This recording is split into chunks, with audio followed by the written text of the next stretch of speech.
I could lose an eye, but imagine the pop.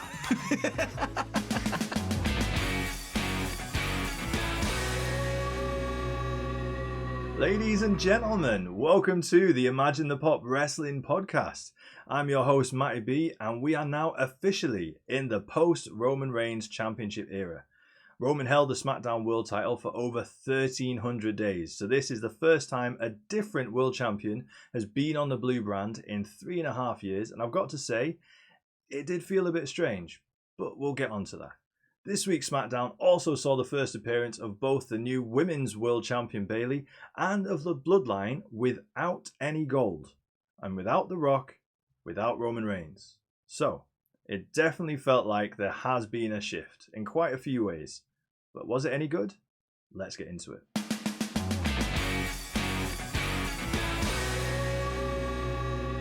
SmackDown kicked off with Cody Rhodes continuing his victory tour as the new undisputed Universal Champion and announcing that his first title defense would be in 3 weeks' time at the next premium live event, WWE Backlash in France.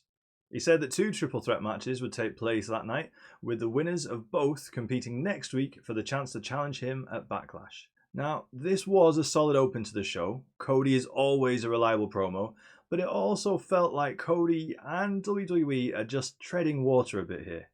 We all know that Cody isn't going to lose his first title defense, and it won't be on a second-tier pay-per-view like Backlash. We also know that the WWE Draft will happen the week before Backlash and mix everything up, so we can't really dig into any new storylines for the sake of just a few weeks either. I've no doubt that Cody and Triple H will keep us entertained for the next few weeks, but it does feel like we're in a strange holding pattern right now. Next up were a couple of backstage promos, but the biggest news is that Sheamus, yes, Sheamus, remember him? He's finally on his way back with a nice video package teasing his return. And then it was into the first of the 2 triple threat matches that Cody announced, with the first one being against Bobby Lashley, Santos Escobar, and LA Knight. Now, to be fair, this was a decent triple threat match with some good spots, but things broke down as Angel and Humberto interfered to help Escobar. The Street Profits and B-Fab then came in to help Bobby Lashley, and in all of the chaos, LA Knight hit Escobar with his finisher, the BFT, to get the win. To be honest, it does make the most sense for LA Knight to progress and stay in the world title picture here, but it also looks like we're now setting up a new faction versus faction in Lashley's The Pride versus Escobar's Legado del Fantasma for the next few weeks. I'm personally not that excited. We've just seen both of these factions have faction v faction storylines, with the Pride going against the Final Testament and Legado del Fantasma going against the LWO. We've seen it, they've done it already. Do they need to do it again together? I don't think so, but we'll see what happens, because all the talent involved are excellent.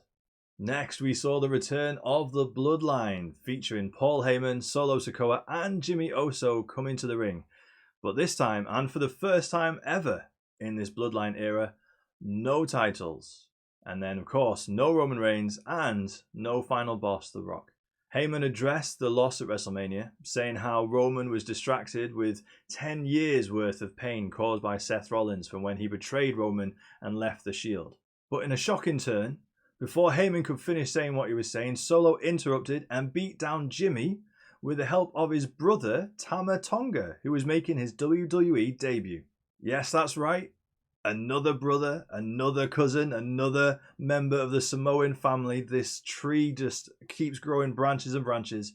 But Corey Graves filled us in on all of the details of how Tonga has been making a name for himself in Japan. But then Solo hit Jimmy with repeated Samoan spikes, while Heyman could only look on in horror. Later in the night, Heyman is visibly shook backstage as Tonga walks up to him and says that he was working on orders of the tribal chief.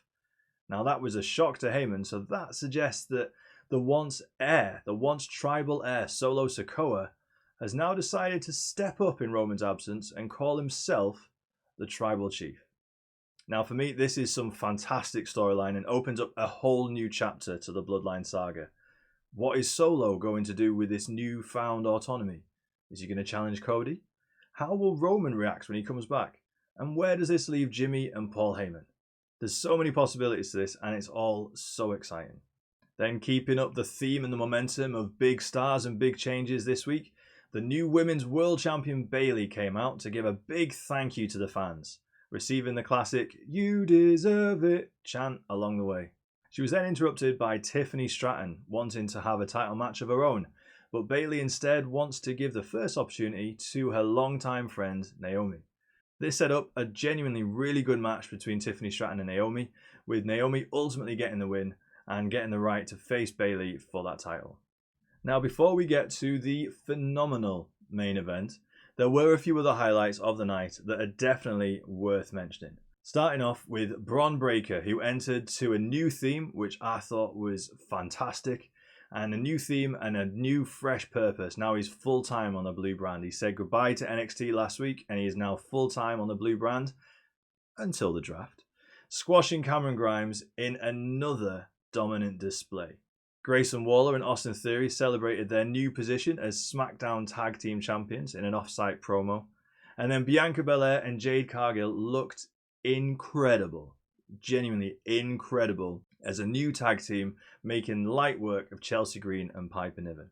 Not only do Bianca and Jade look great together, but this for me might be the perfect way to introduce Jade to the main roster. Bianca Belair has done it all for WWE over the last few years, in the ring and out of the ring, so who better to show her the ropes than Bianca?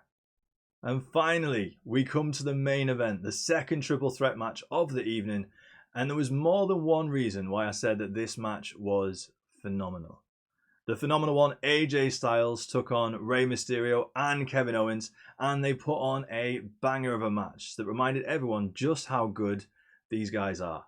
Legends and veterans that felt, to be honest, like they had a point to prove with this one, putting on a great show and an incredible finish with the Styles Clash come Body Splash as AJ Styles picked up Rey Mysterio on the second turnbuckle and delivered his finish of the Styles Clash from the second rope onto a prone Kevin Owens and then rolled over to pin Rey Mysterio for the 3 count.